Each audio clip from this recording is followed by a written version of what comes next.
And welcome everybody to our spoilercast of episodes 1 and 2 of WandaVision. And as always, I am the host of the podcast and leading this here spoilercast, Armin. You guys can find me always seemingly on Call of Duty. That's pretty much where I live, breathe, and drop into the war zone 24/7. And I am, as always, joined by Mitch. What's up? You can find me at Mitch692. And I finally got the platinum on Ghost of Tsushima. Ooh, nice. Yeah. Yeah, boy.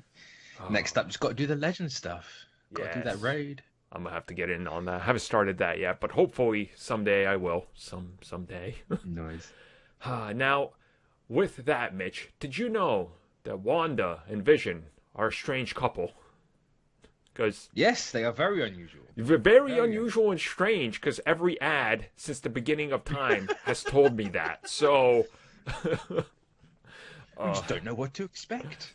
I guess since this is obviously, once again, if you haven't watched it yet, this is your final warning. This is the spoiler cast, where, in case that's not indicative of what we're doing, we're spoiling everything we can think of in these 2 episodes. So, if you guys want more of these for every episode and every Marvel thing coming out after, like and comment. You know, let me show for once and remember to do that because I always forget. So like, comment, and all that. Smash that like button and subscribe. Very much so. Smash away at that like button, folks, and then we'll know. Got to be real YouTubers. If this video gets 10,000 likes, we'll carry on with the series. All of them. I'm just like, guy, you know you're gonna do it, but all right. So if this video gets 49 comments, we'll make more of these. Rest assured. If you can't think of a comment, leave WandaVision in the comments. The signal that you watched WandaVision. Oh goddamn, that is what they do. But hey, speaking of signals, though, guess what? We're not the only ones watching what's happening in WandaVision, because as it turns out, Sword is actually seeing it presented as a TV series. Yes, it's oddly meta. I wasn't out of everything in this show that you expected, even though they like you don't know what to expect. I didn't expect that bit. No, not at all. It's like you knew they were watching because obviously the trailers give away the fact that there's like a dome over Westview, and like obviously they're gonna be there. But actually watching it is like, does that mean anyone in the MCU world can just watch Wonder and Vision on the TV? Right. It's like. Is Peter Parker on the run with his like Stark Phone 7, like tuning in every Friday to watch WandaVision? Be like, oh, I wonder what Wanda's up to. Like, what? How does this scenario work? What they... But you know, that is part of the great mystery, though, that's in this. And I will say, as much as the show opens up as a yes, it's your Dick Van Dyke, and then the second episode is your Bewitched. Oddly enough, the show changes from the 3 camera comedy style to a singular focus Lynchian, like Twin Peaks, in your face, something is wrong in this world from time to time, and the characters snap out of what is happening because they realize things aren't right. And that was so well done. Like, it blew me away how tense those scenes got in a matter of seconds. Like, you're like, is somebody gonna get shot right now? Like, it's tense. Who's gonna explode? Who's getting killed right now? Oh. Snapped out.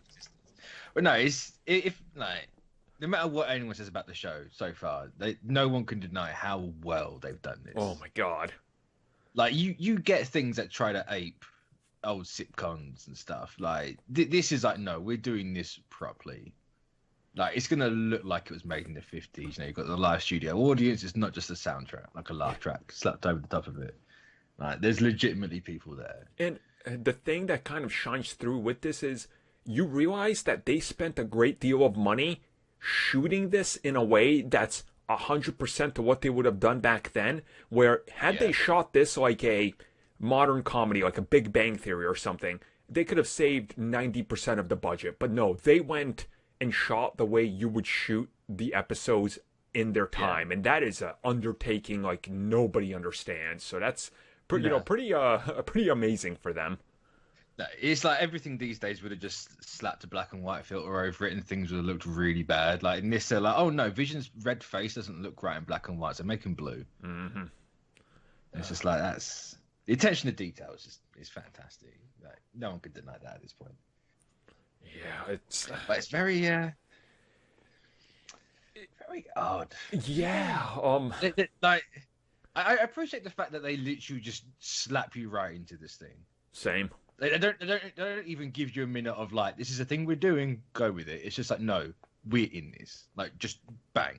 Yeah, it's like they skipped over the just run with it point, and they're just running with it. I mean, that's the thing, and here's sort of like my weird angle at this. Like, we know because it's proven somebody's first MCU thing is whatever the latest thing is. Like, I actually know people whose first exposure to the MCU was Ant-Man, for example, or Guardians 1, or even I know somebody whose first MCU anything was Avengers Endgame. They were just like, I guess I'll finally check this out. And they watched it, like, well, I guess I'm going back and watching everything because I really like this. So, somebody tuning into WandaVision as their first thing, which, like many people for Star Wars, their first thing ever was Mandalorian, because I've seen that as well. If they're gonna be in for a loop on this one, because it starts off basic enough. You're like, okay, WandaVision, and then it just starts to slowly like crack through the walls of what this thing actually is, and it almost feels like Twilight Zone and like Outer Limits to a degree, because you start to see things are not falling into place correctly. Whether it's when Vision is in his like office working, and he's questioning the reality of what they do there, but nobody can tell him what they do there because they don't do anything. Like, I love when the boss comes in. He's like, you know, their forms to output or to like analyze their input and output. Yeah. It's like, so you don't do anything. It's like you're making your own output to like, evaluate your input and output. Like, it's so well done. I love it. Yeah, very, very interesting how they handled that. What else stood out to you other than like the weird stuff? And I guess you could get into the weird stuff if you want to as well, because to me it was that moment and like the dinner scene that stood out. I love that. They changed that from the trailers a little bit. Yeah, very tiny little bit. I don't remember him. I've only literally just watched it, but I don't remember him like banging the table like he did in the trailers. So whether they used a different take, I don't know. But I think I can't pick any one point that really stood out. The whole thing, like every scene of the first two episodes, just stands out as like how different it is. I suppose. Like we knew it was going to be different anyway. Like just the whole concept of it being like a sitcom love letter, but it's completely different to what I was expecting it to be. Like you can tell Agnes is up as well. Oh God, yeah. And I think that's one thing that stood out. Like. I think how subtle they've made her is fantastic. It's like you can recognize something's going on there just from what she's saying. Mm-hmm. You can't really nail down what. Yeah, that kind of extends to like some of the other characters also seem a little weird, but not as weird. Like there's a scene in the second episode with Dottie, and she ends up like cracking the glass in her hand when the radio is calling for Wanda, and the stellar use of color, the blood is just on her hand and it's all cut, and she looks at it and it's almost like nothing. Like she just snaps back to normal, and it's like it didn't even happen. She doesn't acknowledge it. Like it's this weird, almost alien robotic nature to it. Of it was very well done and felt almost like offsetting in what's happening with the world. And there's a couple scenes in this, like specifically there's one with a beekeeper that like the beekeeper dude's weird. I can't figure out if he's sword. I almost said shield then. It's just like to use, because obviously we now know that sword is going to be the new shield in this thing, and we know it's sword because there's the promotional stuff where they changed what the actual letters mean. Which in itself is interesting. It's like, why have they changed it from worlds to weapons? Right, yeah. No, I'm assuming in this we'll get somewhat of an explanation. Like, this has got to explain something of it. Yeah. Because also, we have Monica in there. Like, she's... Yeah, they brought her in a lot quicker than what I was expecting. Yeah, like I was expecting But the even then, I '70s suppose, like, episode, but yeah, I think that you look at the trailers and she's there when it's all color, which is clearly going to be from now on. mm-hmm. So it's like they obviously must have had a relationship before for her to be like, "Who are you?" and all that. Right. So it'll be interesting to see how she factors into everything because we now know she starts off there. It's not she's on the out. Well, she may very well be from the outside, and we're just seeing it after a point because Sword obviously know before we do that this is happening.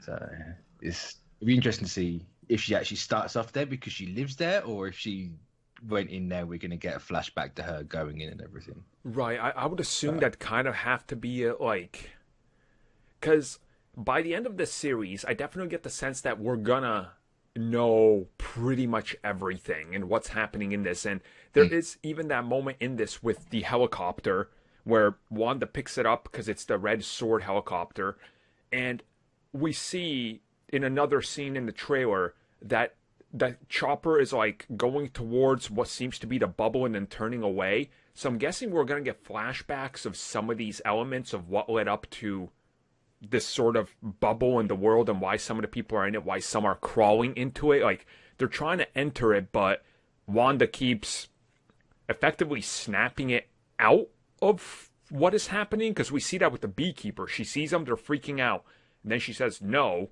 and it all reverses and goes good, so... Do you know what it's almost like? She's made a deal with the devil. Yeah? And so she kind of knows subconsciously she knows she can do things more than what she did before because they've upped her power set in this. Oh god, yeah. It's very subtle, but they've upped her power set. She can never turn back time on things before. She can never do what Doctor Strange did with the Time Stone. But yet we see her turn the chicken that she burned back to an egg. Yeah. But the only time we've ever seen something like that happens with the Time Stone, and the whole rewinding it from the beekeeper point is something she's never done before. So has she spoken to something, has she met Agnes before? I mean, and she's made a deal with her, and I mean, it's put her in this spot and a bit of a mind wipe situation, but she subconsciously knows. That is sort of the kind of way I'm looking at it as well, because I mean, we've seen a few things, like Loki seems to be hinting towards something with the devil or Mephisto or something as well, or Lucifer at least, and this is dealing with witchcraft quite obviously with Agatha. So there's a couple of things in here that kind of just feel slightly off, and like they're building towards that, and then there is that, and it's definitely magic related. Oh yeah. Olsen has said in interviews, magical. It's a very specific word to use. If it was mutant related, that she wouldn't have said magical. So it's obviously they're making her more the Scarlet Witch than anything else. So it's got to be magic related. And obviously Doctor Strange, why wouldn't it be magic related? And then Loki, bit of magic in there as well. So it's obviously got to be a theme of that running through everything. So it's got to be some dark, demonic, chaos magic going on somewhere. Because everyone, going back to the whole Dottie situation, everyone seems like that typical when you're possessed by a demon and they're trying to do something else. Yeah. They're trying to be something they're not, and they get that very oh, I've cut my hand, or what's that about? Oh, it doesn't matter. Move on with it, sort of a situation. That's the impression I got anyway. So maybe they are doing the whole Cthulhu thing, and it's the dark undertones. I'm not sure. That's just me purely spitballing because I've said it before, but it seems to line up a little bit. But yeah, I mean, it does it could fit into that. It definitely does have that sort of, again, I think you can kind of extrapolate 100 answers and questions from this, because that's sort of what they want you to do, right? Like, that's kind of how it's being positioned, and there's a reason for everything, I feel, because in the show, they're showing off, it's the watch, and it's the Strucker. The adverts right. in between everything. So the watch is Baron von Strucker. Strucker was working to give them powers to unlock it. He was the Hydra agent, right? So that's in there. And if you're a casual fan or somebody that doesn't pay attention, you probably just kind of overlook that. Go over but your head. But that's a huge, like, moment. Like, that, I mean, that is 'Cause effectively I'm them, glad, you know? I'm glad you brought the adverts up because it's something I never really clocked before. But these two adverts, they both of them are made by the same two people. They're both a result of the same two people. You know, both have origins from Stark and both have origins from Strucker. Because Strucker was working on the Ultron robots. Yep. And we know Vision comes from Ultron. And obviously Stark with the bombs was the reason why Wanda and Pietro were doing their thing. And obviously they got their powers from Strucker. So both of those things connect in that way. So are these ad breaks going to be giving us like clips into them like that? Also, I'm pretty certain that the whole Stark toast thing, doesn't he call Vision a toaster at one point? I believe that, yeah, I think there is a little thing like that. Yeah, a little. I can't remember if in the movies before they've called Vision a toaster or if it's just people online calling him a toaster. And they're just kind of like running along with it. It's one of the two. The watch thing, I'm not sure. There's got to be some reason why the Strucker thing's a watch. Maybe it's because they called him a time bomb at some point. Well, some of the most famous watches do have traces back to Germany and specifically ties to, you know, like the whole Nazi thing. And so Hydra in that way could be the connective tissue here. And I mean, we also don't know, because we know they said this is setting up the multiverse. I mean, this could effectively be some peeks into certain little things that are maybe a little throwaway here, but ultimately won't be, because there's just on the outside of these little things, like there's a couple Easter eggs in here and there, little mentions and things. You're just like, like you never know what they can do with them. Reaper's hat. Yeah, that's interesting, because again, Grim Reaper, technically the brother of Vision. Well, in the comics he is, because Vision is Wonder Man. They're relatives, but I was going to say, it's like a half-brother situation. Yeah. The Vision family tree is one of the weirdest and most interesting things you'll ever see in fiction. Yep, which is why they changed it. It's huge, it makes no sense, but it's fantastic. So it's like, because they've clearly, obviously, gone with Tom King's Vision run. Oh, yeah. Like, it might not be a one-for-one, but the concept of it is, it's there for plain as day. Like, they're in suburbia, they're trying to blend in. Something's not quite right. You don't know what, but you know something's amiss. And it's, you know, Vision trying to start a family, or they're trying to start a family. It might be roles reversed because it's focusing more on Wanda than it is Vision, as opposed to the book. So it's definitely a hell of a ton of influence from that run. And, you know, who was it? The villain of that run was Grim Reaper. Well, he played a massive part in that, so maybe he's going to be in this at some point. I mean, maybe he's another puppet. Like, he could be being puppeteered by somebody bigger, you know. And, again, we don't... There's also a part of me that maybe thinks that Sword is already sort of... Yes, they're the good guy, but maybe somebody on the outside of Sword is trying to manipulate things as well. Because, let's be real, there's no organization that doesn't have a few bad apples in it. So it's like, yeah... No. And I want to say, purely because they called it sentient weapons instead of sentient worlds for the actual anagram of Sword, that it's more of a government thing than S.H.I.E.L.D. was. Yeah. Like, yes, S.H.I.E.L.D.'s obviously a government thing, but it had its own... You had the Security Council, which went above the government and everything. So I'm wondering if Sword is more a governmental thing, or if it's just a complete restart of S.H.I.E.L.D., but it's different because obviously we have space stuff now. Hopefully we get a bit of an explanation into that. And it's like, I keep wanting to call her Tianya, but I know it's Monica in this. So does Monica have her powers yet, or does she not? Yeah. Are we going to see how? Because in the posters, it looks like she's wearing a version of her suit, Right. the black and white one. It looks a bit astronauty, but maybe not. So it's like, is this going to be how she gets them, or has she already got them? Is she just wearing a Sword uniform at that point, or is it her superhero suit? But then again, we've got 6 episodes, or actually no, 7 episodes left to answer those questions. So they got plenty of time.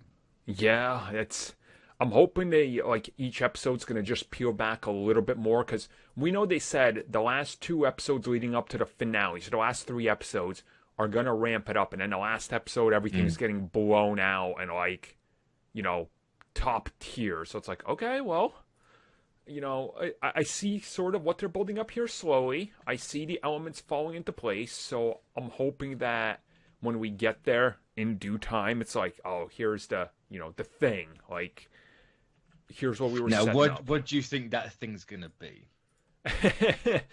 I've got a slight idea what I think it could be. Okay. Honestly, I don't even know yet. I don't even have a formulaic theory in my head. Like, that's where I'm at. So I think it's going to be the kids. Because we know they've clearly looked at House of M. Like, they've clearly done it. The whole weird stuff going on in her making this herself. Even though I don't think she's made it herself. I think someone's made it for her, but she maybe subconsciously knows that. I think something's going to happen to the kids. And I think her trying to save the kids is going to be what breaks everything. Okay. Yeah. That could have worked. And I think that's how they kind of like homage that story in particular. Yeah, okay, what's the stupidest thing I could think of? Let me think. Okay, here we go. Say my idea is stupid? No, I'm trying to really come up with something dumb that can't possibly happen, but it's Marvel Studios, so maybe it could at this point. Quicksilver's going to run so fast he breaks the timeline. God damn it. They gotta... Pietro's the key to all of this. So Pietro comes in, he's like, I have to make my movie canon. And it's the Evan Peters one, and then trying to put the X-Men movies into the MCU breaks everything.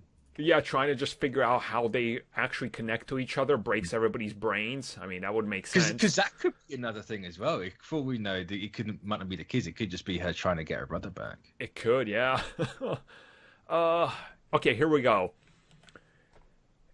Ultron did not get defeated. He instead made a small backup of himself, and when he found Vision having remains in Wakanda, he sort of tipped off Wanda. She snapped knowing that there's a chance, and he's trying to kind of come out through this world, like remanifest. It is stupid, it is complex, but I'm going to go with something that's stupid and outrageous.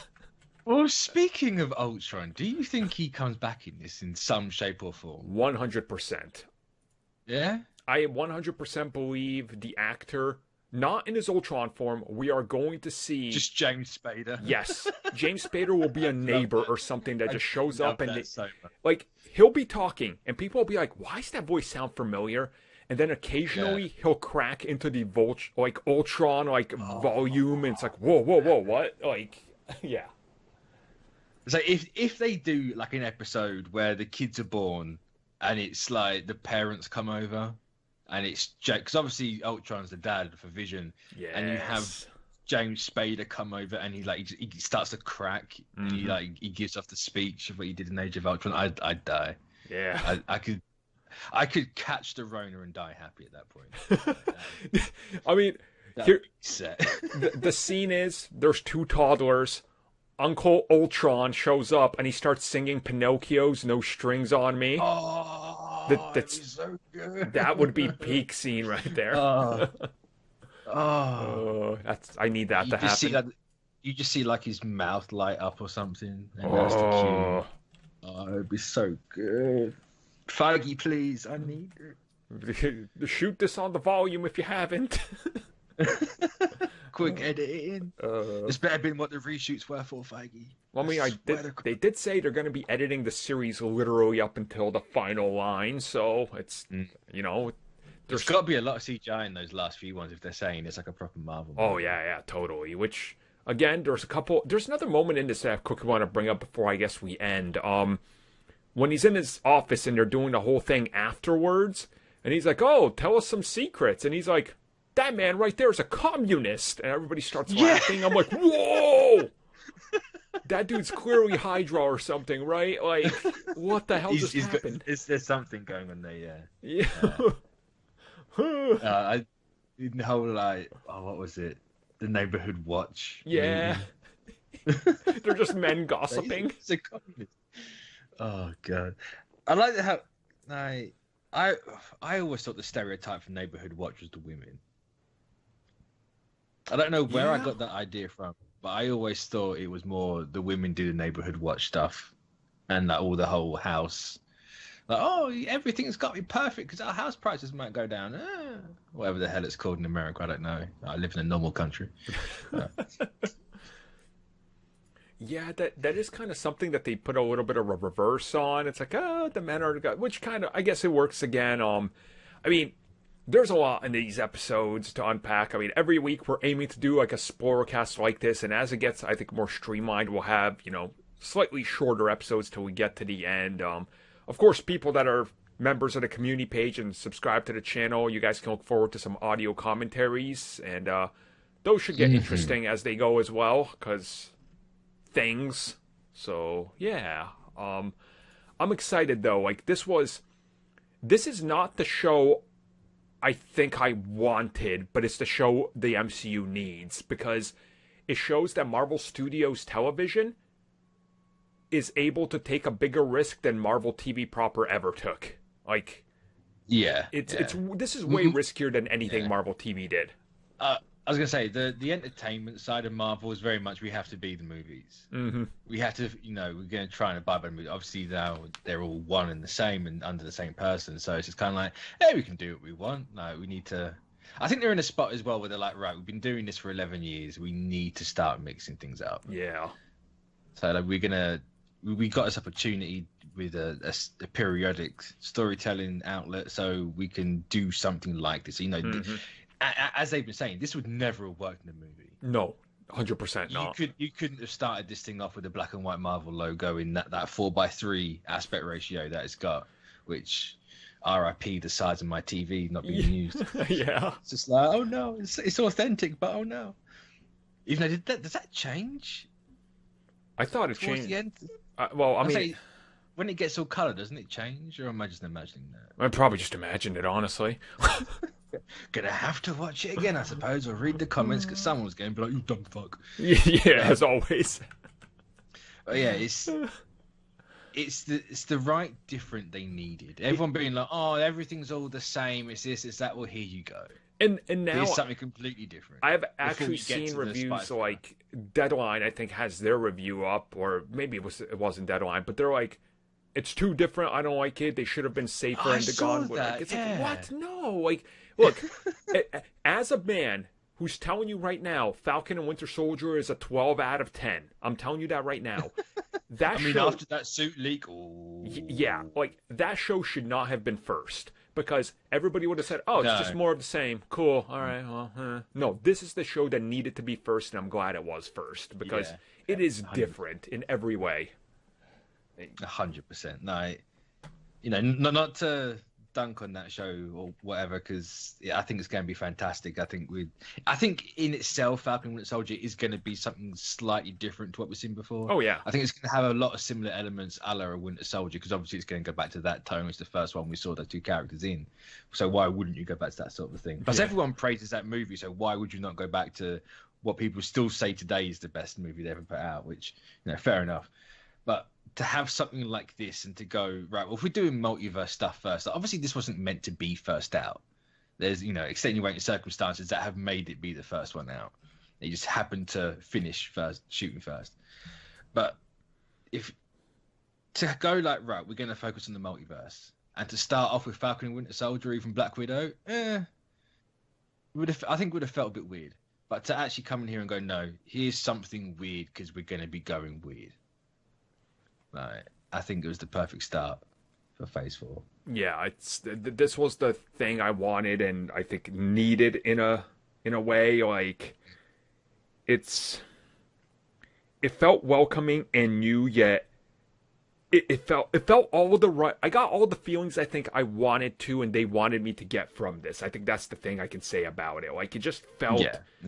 It felt like a new thing, but yet familiar and weird, and makes me ask questions. And like every MCU product after it, we want to sit down and go, what happens next? Where did they go? What did they do this? Well, this is going to do it on a weekly basis. We can tell. And it's honestly going to be pretty damn great. Like, it's absolutely. Yeah. I just can't wait. I'm glad that it's all back. It's been a long 18 months without anything. It's just like, How's the channel going to survive without nothing for a year? Uh, Somehow the channel survived. God damn! Why does Palpatine always haunt me? God damn it! But yeah, so it's nice to have it back. It's nice to kick it off with something weird. Yeah, And there's no better characters to have something weird than these two. No, this was perfect. I can't wait. The weirder they can get it, I think the more excited I'm gonna be. I can't wait to talk about this again next week and the week after and the week after. Like it's finally It's gonna back. get weirder now because we've got the kids. Yup. Whew. We haven't got them yet, but the kids are clearly going to be here in a week or two. Yeah. Because the speed they're going, Now I thought, actually, speaking of the kids, I thought they were going to do it like every episode. She was getting bigger, but in this one, it's just like, oh no, she just suddenly gets big. No, they snap her to like 7 months pregnant. You're like, whoa. Yeah. Okay. So it's like, are they gonna like in between, like during the episodes, make her get bigger and then suddenly drop? Like, is the next one gonna start off where she's even bigger than what we left her here? And then by the end, we have the kids. Just to speed things along that little bit more. Because it's already going at a quick pace with the sitcom stuff. But at the same time, I think it needs to go. I think if you had like an episode where it's like, oh, this one's fully black and white, this one's fully black and white, now with color, even though we kind of did that. But like, it's maybe do 2 sitcom eras an episode to speed it along. Yeah, just because it naturally fits how the story's going anyway. But I guess we'll find. Hell, we'll be back in a week to talk about this, which is pretty damn hype. So which is another cool. It's nice to have something weekly for the MCU instead of like every other month. Like, oh, what's going to happen in 3 months' time? But no, what's going to happen in next week? we're gonna upset all the Hellstrom fans. Be like, you guys didn't mention Hellstrom. That was weekly. Hellstrom? Yeah, Hellstrom is Actually, correct. what's Hellstrom actually weekly? I thought it was all in one. I don't remember. So I didn't watch it because I wasn't going to waste my time. B, I don't even think they brought it out here. Want to hear a funny fact? There is. We live in a reality where the CBC in one day gets more views than Hellstrom. So let that be a barometer of success for a TV series. Now, is that more or less than the 50K Mandalorian gets?